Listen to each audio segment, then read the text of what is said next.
E aí, Ser em Evolução, eu sou Andréia Romanha, esse é meu digníssimo esposo, Carlos Henrique. Opa!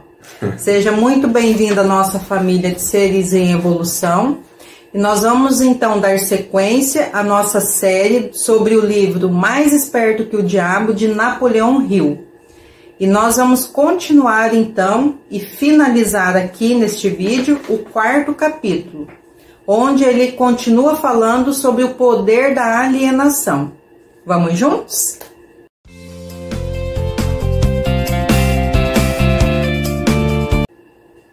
Seguimos então com a nossa entrevista? Bora lá! O que aconteceria se Mussolini, Stalin e Hitler se tornassem traidores e desobedecessem a você e a sua regra? Isso não acontecerá, porque eu os tenho à custa de uma propina bem paga.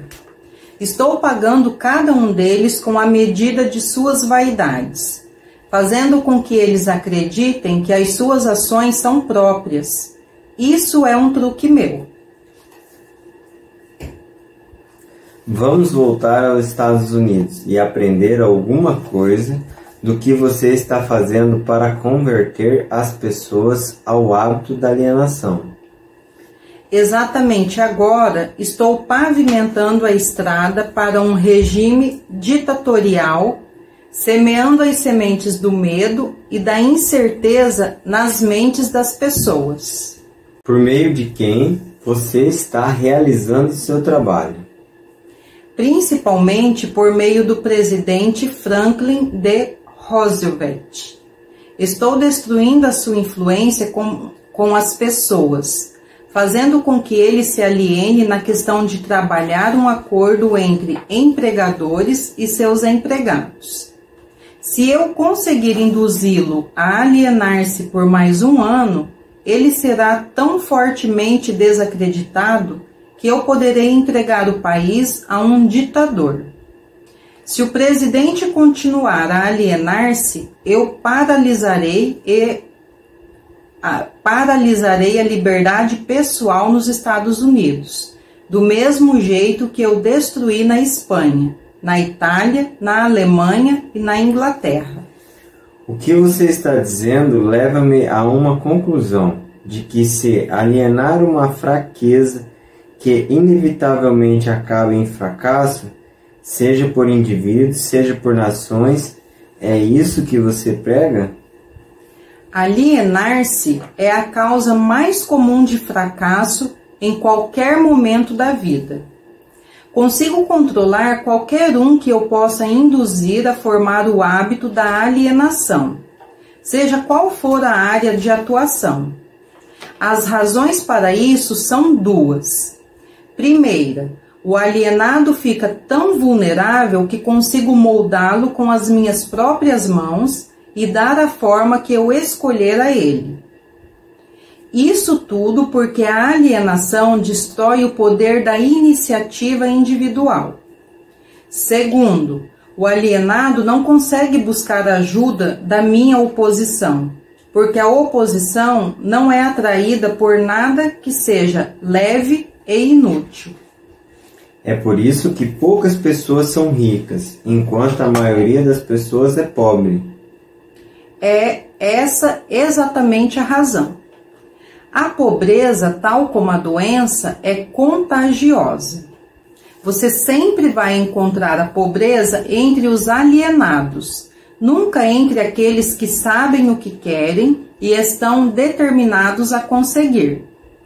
Talvez possa significar alguma coisa para você quando chama sua atenção para o fato de que aqueles que nunca se alienam, que são os mesmos que eu não controlo, são aqueles que têm as maiores riquezas deste mundo. Eles acabam sendo as mesmas pessoas, as que não se alienam, que não controlam e acabam tornando-se ricas, muito ricas. Sempre entendi que o dinheiro era a raiz de todo mal, que os pobres e desafortunados herdariam o céu, enquanto os ricos inevitavelmente acabariam em suas mãos. O que você tem a dizer dessa crença? Olha aí. Os homens que sabem como conseguir as coisas materiais desta vida, geralmente sabem também como manter-se longe do alcance das mãos do diabo. A habilidade de adquirir coisas é contagiosa. Os alienados adquirem nada, exceto aquilo que ninguém quer. Se mais pessoas tivessem metas definidas e desejos ardentes por riquezas materiais e espirituais, eu teria menos vítimas. Presumo, pelo que você diz, que você não é parceiro dos principais líderes industriais. Evidentemente, eles não são seus amigos. Amigos meus? Eu lhe direi que tipo de amigos eles são. Eles ligaram todo o país com boas estradas, trazendo assim certa comunhão entre as pessoas da cidade e do campo. Converteram minérios em aço, com os quais construíram os esqueletos de grandes arranha-céus. Proveram energia elétrica e extraíram dela milhares de usos. Tudo isso deu mais tempo para o homem pensar. Eles proveram também, por meio da fabricação do automóvel, o acesso das pessoas mais humildes e deram a todos a liberdade de viajar. Esses líderes também proveram cada casa com notícias ao vivo, mostrando acontecimentos de todas as partes do mundo por meio do rádio. Espalharam bibliotecas em todas as cidades e as preencheram com livros, possibilitando a todos o acesso a uma noção completa dos principais conhecimentos adquiridos até o momento. Eles deram aos cidadãos mais humildes o direito de expressar suas próprias opiniões sobre qualquer assunto, a qualquer hora, em qualquer lugar, sem medo de serem molestados.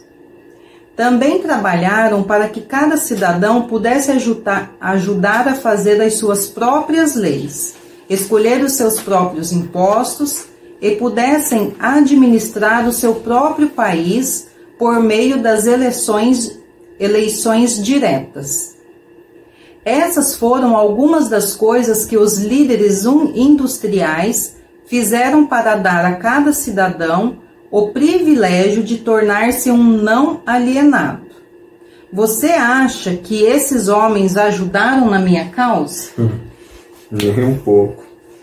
Quem são alguns dos não alienados nos dias de hoje, sobre os quais você não tem controle?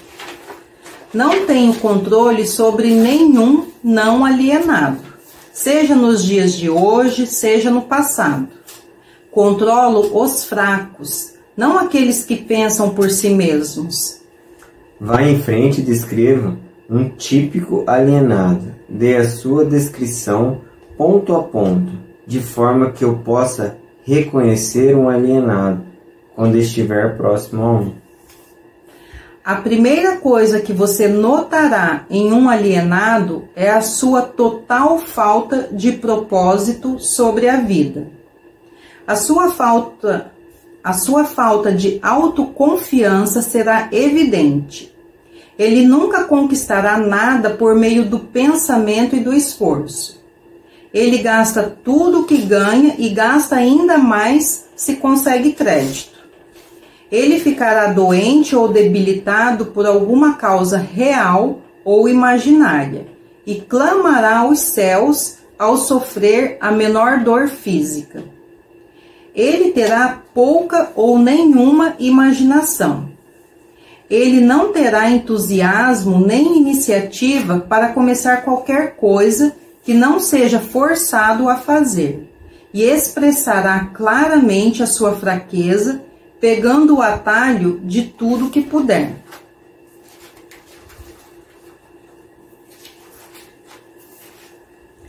Ele terá um temperamento explosivo e total falta de controle sobre suas emoções.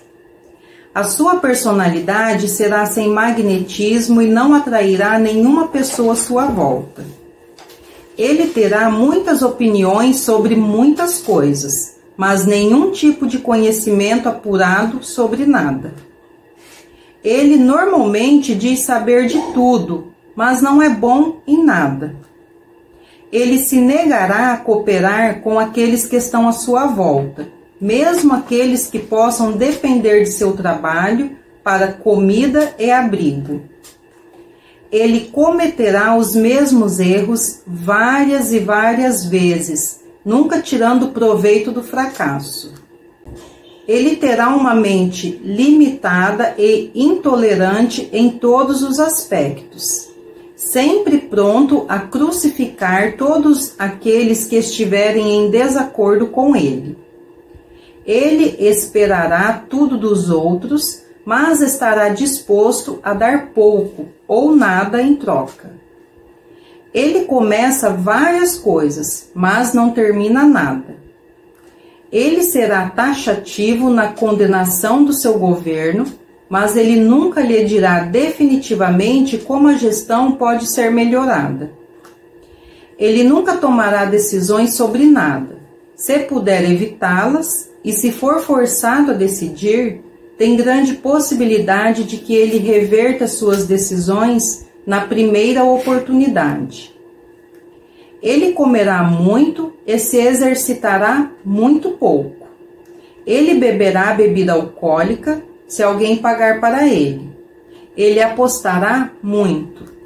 Ele criticará outros que estiverem sendo bem-sucedidos em suas carreiras. Em poucas palavras, o alienado trabalhará duro para não pensar, enquanto outros trabalharão para ter uma boa vida.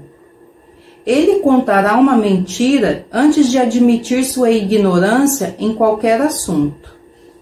Se ele trabalhar para outros, ele os criticará pelas suas costas e os elogiará na sua frente. Você acabou de me dar uma descrição gráfica do alienado. Por favor, me dê uma descrição do não alienado, de forma que eu possa reconhecê-lo logo de cara. O primeiro sinal de um não alienado é este. Ele está sempre engajado em fazer algo definido, por meio de algum plano muito bem organizado e detalhado, o qual também é definido. Ele tem um objetivo maior na vida, no qual ele está sempre trabalhando, e muitos outros menores objetivos, todos os quais o levam ao seu esquema estratégico central.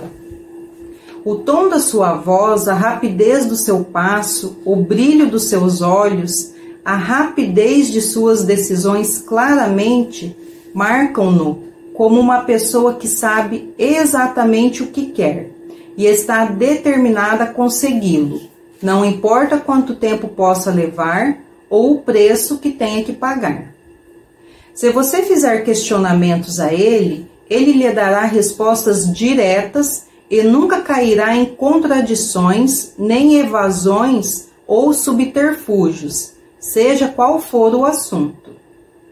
Ele fará muitos favores a outros, mas quase não aceita favores em troca. Ele sempre será achado de frente para o campo de batalha, não importa se for jogando um jogo ou lutando uma guerra. Se ele não souber as respostas, ele dirá francamente que não sabe. Ele tem uma ótima memória. Ele nunca oferece um álibi para suas deficiências. Ele nunca culpa os outros por seus erros, mesmo que eles mereçam. Ele costumava ser conhecido como um guerreiro, mas em tempos modernos é chamado de Midas. Você o encontrará administrando o maior negócio da cidade, morando na melhor rua, dirigindo o melhor automóvel e fazendo sua presença ser sentida onde quer que ele esteja. Ele é uma inspiração para todos aqueles que entram em contato com sua mente. A característica mais marcante que distingue um não alienado é esta: ele tem uma mente totalmente sua e a usa para alcançar todos os seus objetivos. Por acaso, o não alienado nasce com algum tipo de vantagem mental, física ou espiritual que não seja disponível para o alienado? Não. A maior diferença entre o alienado e o não alienado é algo igualmente disponível para ambos. É simplesmente a prerrogativa certa de cada um usar a própria mente e pensar por si mesmo. Que tipo de mensagem curta você mandaria para um típico alienado, se você, por algum acaso, deseja curá-lo desse hábito diabólico? Eu o aconselharia a acordar e dar. Dar o quê? Alguma forma de serviço útil para o máximo possível de pessoas. Então, o não alienado supostamente deve dar. Sim, isso é o que é esperado dele e ele deve dar antes de receber. Aqui está uma coisa muito importante. Às vezes, vou procurar um emprego. Tem uma vaga de emprego, legal. Antes da gente se propor a fazer, dizer, não, eu estou disposto, eu quero, eu vou conseguir. Qual é o salário? Quais benefícios tem? Então eu já vou preparado para tomar e não para dar.